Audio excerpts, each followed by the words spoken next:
When we look back at this year's rookie class, it's obviously going to be about Robert Griffin III and Andrew Luck, the two best rookies in the class, the two top picks in April's draft. But we're going to take a little big picture look at this and try to figure out which team has the best rookie class so far this season through 8 weeks. I'm joined by senior editor Eric Edholm for this Game Time decision. Eric, when you look at some of the rookie classes around the league, what are some teams that stand out to you? Well, I think there's no question you start with the Redskins and Colts and say they did a great job in getting their franchise quarterbacks for the next 10, 12, 15 years, whatever that number might be.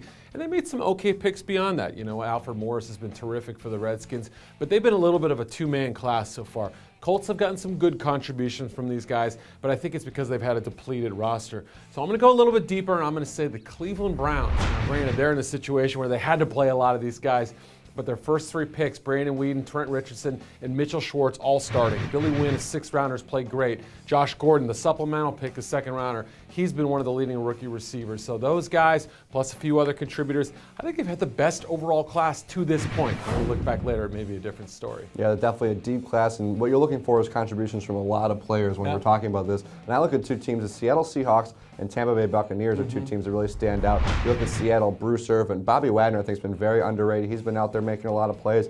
Obviously, we've seen what Russell Wilson's been capable of on offense, so they've gotten some help.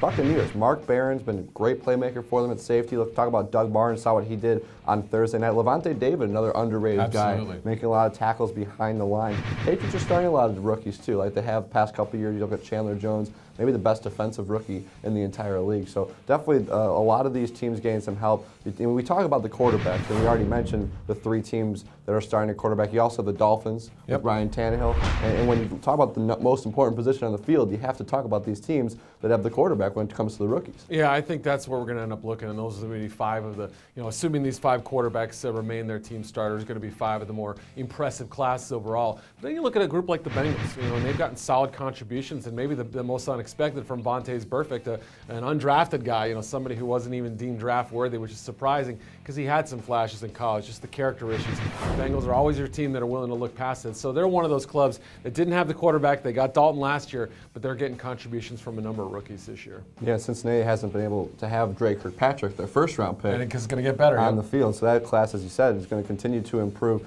And then when you look around your team, the Minnesota Vikings team you cover, you look at their two first-round picks, Matt Khalil, Harrison Smith. When you're aggressive like that and you move around, you obviously want to see some good returns. In Minnesota so far, those two guys look pretty good. Pretty safe picks, and that's a good thing. Matt Khalil, I think, has been a very good pass blocker so far. Harrison Smith has made some impact plays. Look at the job he did against Calvin Johnson in that first matchup against the Lions. So those two picks, I think they were safe. Are they ever going to be superstars? Probably not.